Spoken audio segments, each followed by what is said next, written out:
I get that little got it.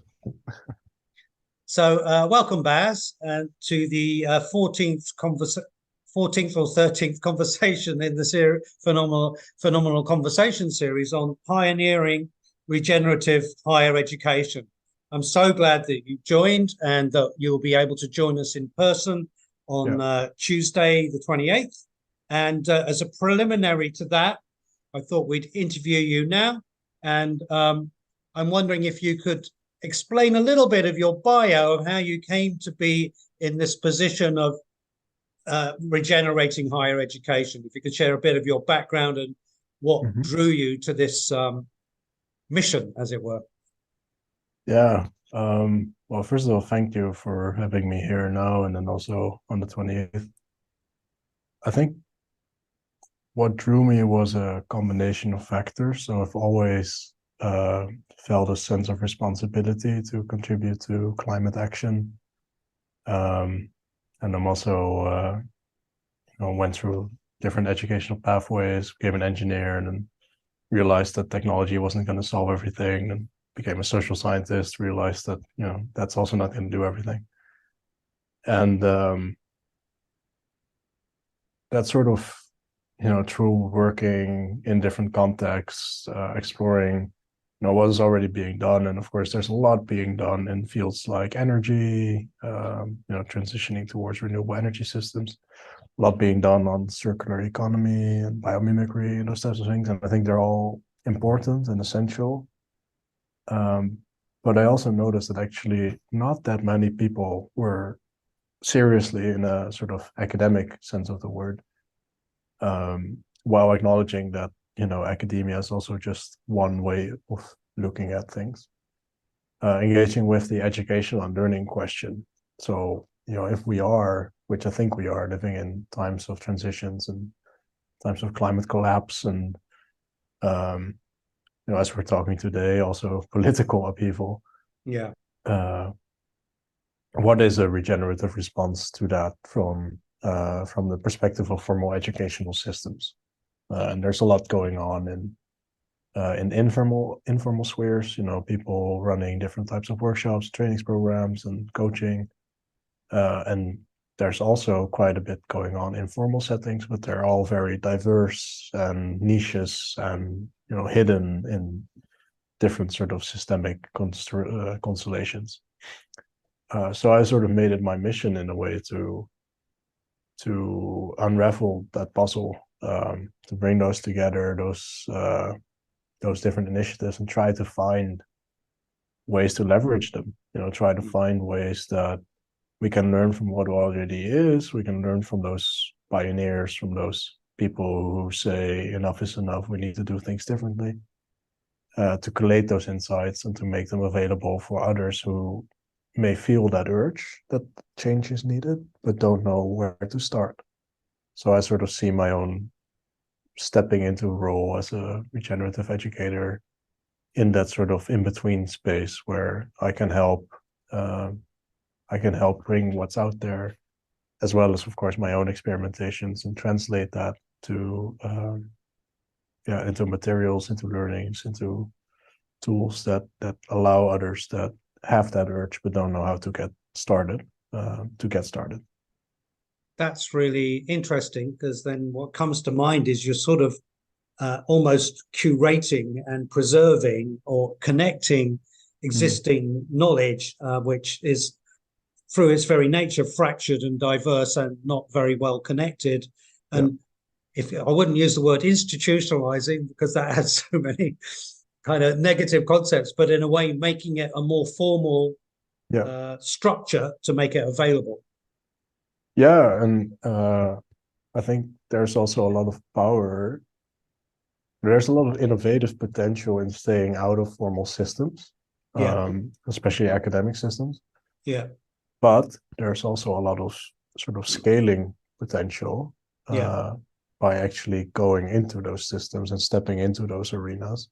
Yeah. And I'm not necessarily saying that one or the other is better. I think it's essential that you have people like, Carol Sanford, who does great work, but that the way that she brings it into the world, it doesn't make its way into academia.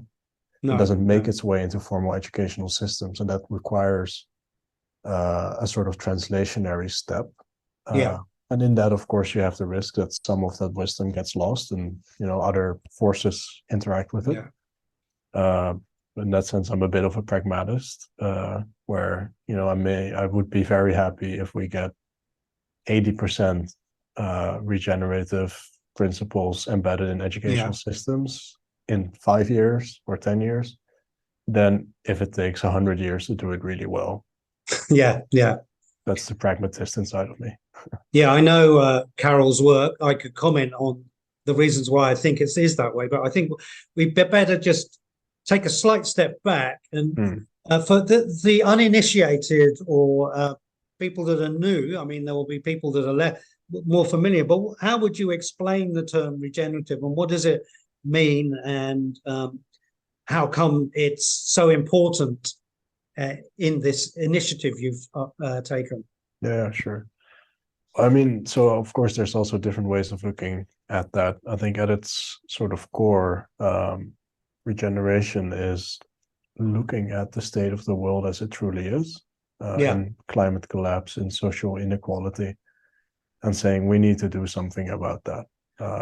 And really feeling that in your core, that you have this sort of responsibility as a potential keystone species to yeah, make a positive change, or to, as Daniel Wall would say, to step into sort of appropriate systemic roles and functions that we also as biological beings have to fulfill. yeah, And that expresses itself in different ways. So that can be arguing for changes, or creating, alternative approaches that you're seeing in regenerative agriculture, economics, leadership, education. But it can also be more on this sort of exnovating side. It can also be actively breaking down, helping to decay, helping to grieve. And very often, of course, it's that work happens in dialogue with each other, because you yeah, cannot create without destroying. You cannot destroy without replacing. yeah, Well, that's sort of the core of regeneration for me. And then when you're talking about translating that into an educational setting, yeah, for me, it becomes about, okay, how can we connect our education with the world in the yeah, state that it is, yeah, and equip people to take action in a way that doesn't destroy them. yeah, And that last addition for me is very essential, because, just saying, well, here's the world and it's burning, for me is a criminal act. It's an act of, it's an honest act in a way, but it seeds despair, it seeds anxiety, depression, and those types of things. But at the same time, that is a reality. There is a reality that it's going to get hotter, that it's going to get wetter, there's going to be more storms, there's going to be a lot of death and suffering. So engaging with action in hopeful, positive ways, while acknowledging the reality and the darkness that is there, and yeah, holding space to engage with both. yeah, I think there is really at the core of regenerative education, or yeah, where I would say that's where regenerative educators' artistry really comes to the fore. yeah. So that's a kind of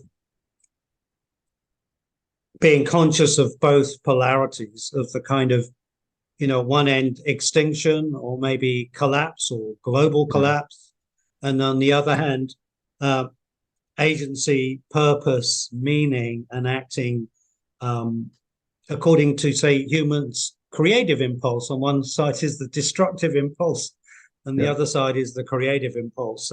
And regenerative artists or activists are sitting in that in between space. yeah, So, and holding both. Yeah. and holding both, yeah, for sure. So now, what currently makes you think that higher education is in urgent need of reform, for a reform towards a regenerative mindset or worldview, as it were? Well, there's so much. I mean, look at the Name well-being. the worst top three things then. Well, I mean, Worst look at three the things. well-being crisis. Well-being crisis, yeah. That's rampant among staff and students. Look at, what is being educated to a majority of students in Yeah, terms of, for example, economic domains, or even just sort of like philosophically, like, looking at the world like we're masters of it and those types of things. yeah, All the way to the actual, CO2 equivalent impact of large educational yeah, institutions, yeah, especially if you, which I think we should also incorporate the travel. yeah, Take the average internet, and I love international programs. I did international programs, but take the average student, they'll probably fly 6 times a year just for school. yeah, Um, and it's very easy, of course, as an organization to say, yeah, but that's not us. That's not our emissions, which I think is super short-sighted. yeah, But those three things are by themselves enough yeah, reason. Um, you know, the there's this untapped potential in educational systems, not just yeah, higher, but also in higher education, to be places where people can become equipped to be in healthier relationships with themselves, with ecosystems, where they can be places in society where we can imagine and work towards alternative pathways for yeah, society that are more just, that are more uh, ecologically entangled, that are more regenerative. And that potential, that is worth nourishing, that is worth caring for, respecting. Um, and it's it's sensitive, it's fragile, yeah, yeah, uh, and we shouldn't underestimate the fragility. yeah. Well, that's really the just to recap a little bit. Just the well-being crisis is one of the key challenges. The I'd say what I'd interpret what you were saying around the kind of lack of joining up between disciplines uh, for, say, wicked problems or whatever you want to call them, complex problems, and a kind of lack of awareness around what once the institution or the academia's own relationship or footprint on the planet. You could say its own attitude to its own imprint that it's making every year is somewhat lacking. And do you want to? What would you? What I know we've sort of touched upon regeneration, what it is, but what for you is needed, or what are you doing to make higher education truly regenerative? That's really seeding this new worldview in students' awareness, as it were. Yeah, so I think for me there's answers at different sort of levels. Yeah, So if I take it to the sort of pedagogical, the tactical, what do we do in an educational context? yeah, We spend a lot of time creating space using, contemplative dialogues, dragon breathing, talking circles, those types of things, yeah, to have this ongoing dialogue about right, questions like, what is our role in the ecosystem? What is the potential of this place? And really creating the time for that in the educational process. So we usually reserve about 20% of total educational time for that. So for group dialogue or exploration of the core question Yeah. around human impact, as it were. Yeah. And then that 20% consists of that type of dialogue, but also individual reflexive work, which we then, of course, support. So we create, educational materials to help them do that. Because very often, I get third or fourth year students. Even something as simple as just asking, how are you doing? You'll get a response. No one has ever asked me that. You're kidding me. In an educational context. Yeah. Um, and really asking it. So not just morning, how are you, but like Yeah. creating the Yeah. space to actually, discuss that. And then of course there's, pedagogical approaches that we use to work with that. So we spend a lot of time in nature. We use a lot of arts-based approaches, mindfulness, depending on the health of the group, because you need to be. A lot of people underestimate that mindfulness can also be harmful. Oh, And really? Yeah. absolutely, yeah. If you're already anxious or in a depressive cycle, being very mindful can really get you into a rabbit hole. Hmm. Um, Yeah. so those are the types of things that we do, and then Hmm. on a sort of more meso level, creating communities. Uh, Communities can be like once a month we come together with different teachers who are experimenting and just creating that same type of space for them. And then as a scholar, I also, I use those types of moments also to gather data and, try to translate that into a more abstract level that may be interesting. Yeah. Um, it can also be letter correspondence. I do that quite a bit of about 10, 15 teachers right now who once every 2 weeks or so just send me a letter. Can also be an email, but just, send me what they're experiencing, what they have to let go, what they're learning about themselves, about their teacher, Yeah. about their teaching. So that can be something. On a macro level, I'm also engaged with more the political side of things. So within our university, I work in the strategy department as well as Yeah. on the floor. So working on stuff like the educational vision, new policy plan, trying to, even if it's not the language of regeneration, trying to get that perspective Yeah. either in there directly or at least the sort of the seeds of it. Yeah.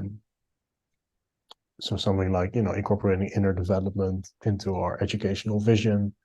It's Yeah. a very small thing, but it does open up this space for our staff to find some legitimacy in a Yeah. way. So creating supportive policy systems.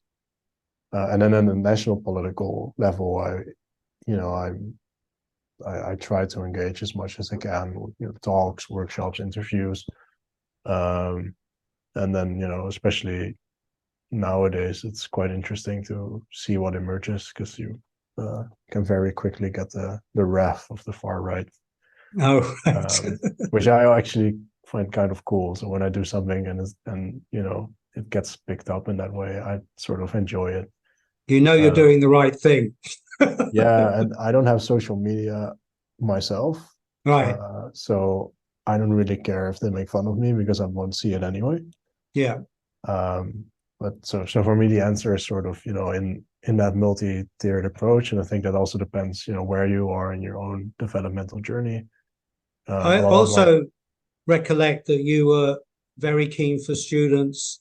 You mentioned the community, the individual development, the community building, yeah. but you were also, from what I remember, keen that they worked on real life current Oh yeah. issues. So the education isn't only in the classroom, but it's also in the field. Could you So explain a little bit about that? yeah, so we start from the assumption that the world is the curriculum, Yeah. and we engage with wicked problems or transition challenges as they emerge in the world. Yeah. Um, and we spend actually as little time as we can in the classroom. If it was up to Right. me, we would just sell the building. So we tend to go to different places, to the communities that we're working with. And Yeah. that doesn't just happen during a course, right? That Right. engagement is also before and after. So, when we design a new course, I also include potential students and potential community partners in the world Yeah. into that design process. Yeah. So it's not just something that teachers create and then they just run with it. Yeah. It's the entire process from design to running to reflection. We make a community-based approach.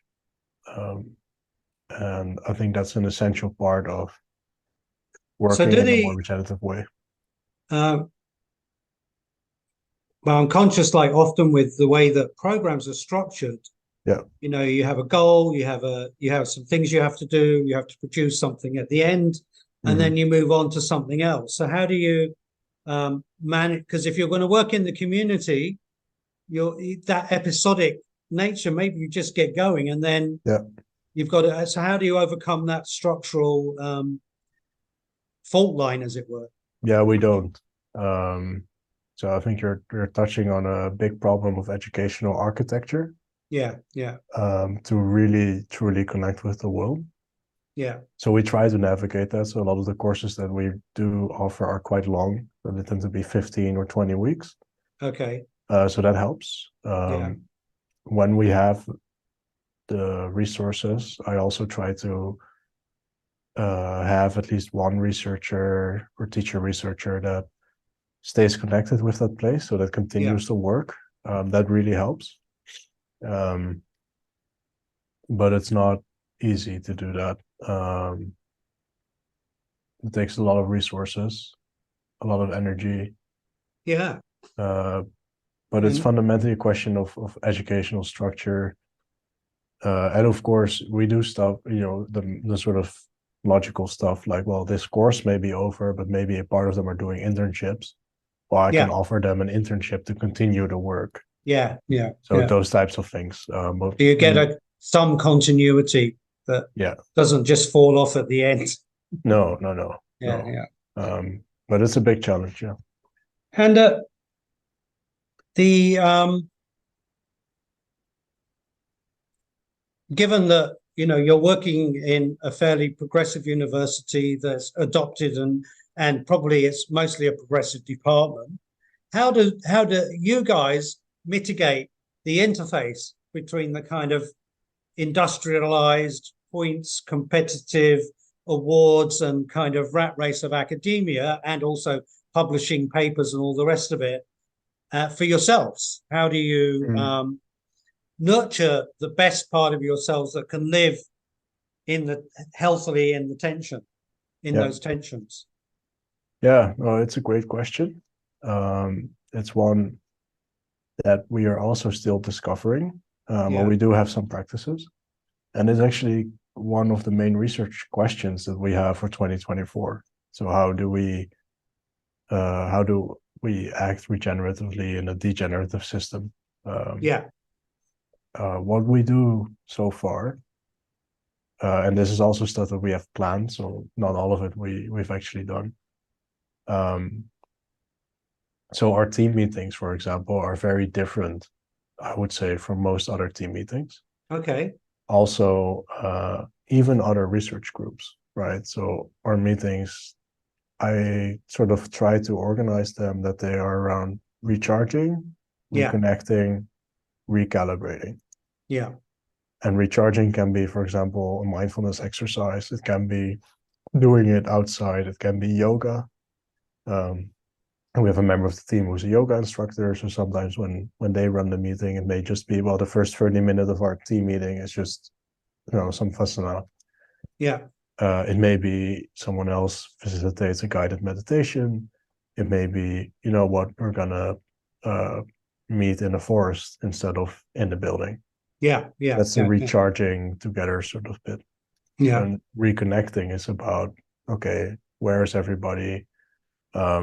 Also, some sort of things that I like to manage in a way within my team.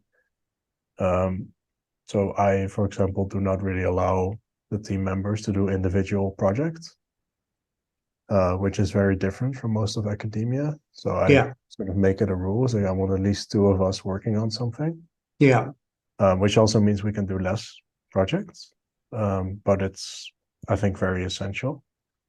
But in that reconnection session, like, or part of the meetings, it can be one person going in depth about, or two people going in depth about the project, and the others helping them as a resource. And then maybe next week it's someone else, right? right, So something like that. And then recalibrating, we use to, we sort of see that as helping each other. Okay, what's next? Are we seeing what needs to be done? So, even just or the way that we collaborate in that sense is quite different, because a lot of meetings I've been to, or where there's agenda, usually one person sends a lot of information, and we rotate responsibility for organizing it as well. So Yeah. every week, one of us is responsible for the session. Yeah. But the purpose is always those sort of three, recharging, reconnecting, recalibrating.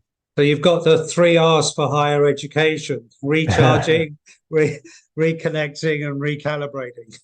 Yeah, and so that's something we already do, and something we're planning actually starting from January, is to have a contemplative dialogue as a team. So these meetings are a bit shorter, but have them once a month, a bit longer, about this very question. Yeah. In a studio, so that we can simultaneously upload it and turn it into a podcast. Oh, okay. So that others can actually listen in.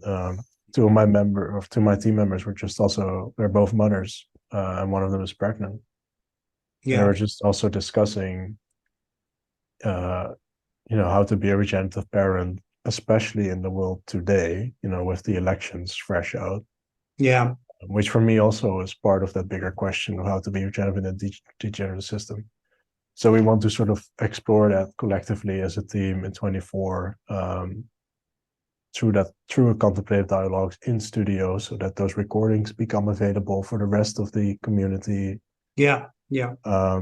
And maybe over time it also creates data, so we can write something scientific about it. Yeah. And I think that continuously trying to find ways where you can combine impact on those different levels, makes quite a difference, actually, also for our own sort of well-being. The in the last phenomenal conversation, I had an insight about learning ecosystems, where you have forming these learning groups as a kind of unit of learning in the ecosystem, out of which the electronic, nervous, or whatever system, it feeds. If you've got enough of them, then the whole ecosystem gets healthy, because if one cell is healthy, it can transmit, and so it seems like you're actually putting that into action. Yeah, and just a small addition for that, I think it's also partly my responsibility, in the sense of my leadership, to shield the team as much as I can from those degenerative forces. Yeah. So there's also that element. Yeah.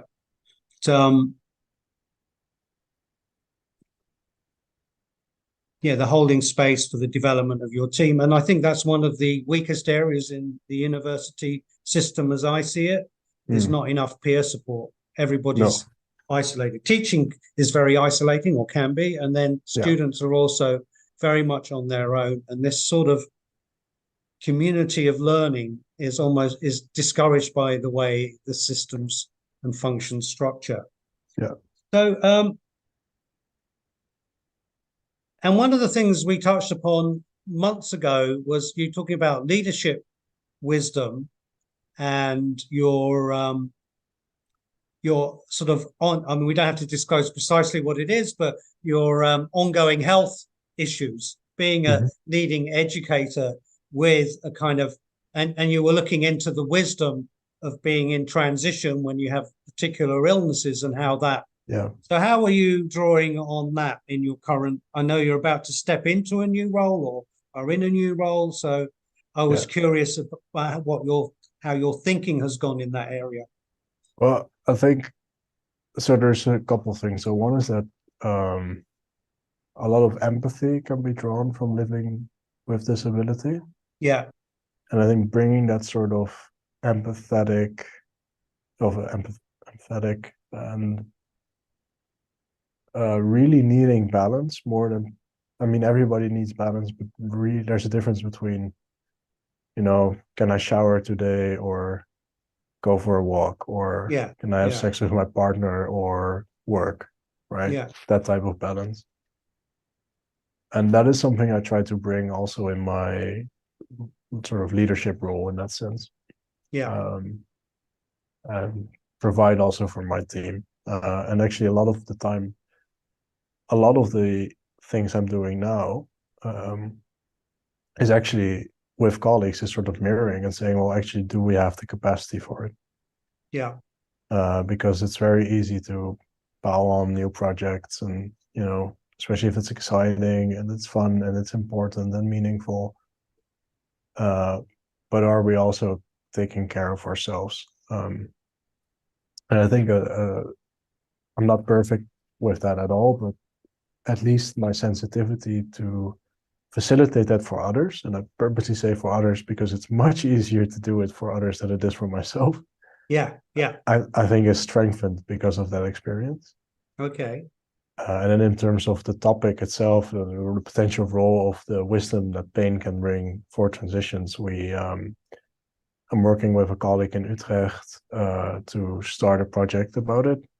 We found a really cool master student at Erasmus who I'm trying to hire as a junior researcher so that they can work on Oh, their master thesis about this topic. okay. At least that's sort of because it still feels like there's something there. Yeah. But honestly, there's just a lot of my plate, and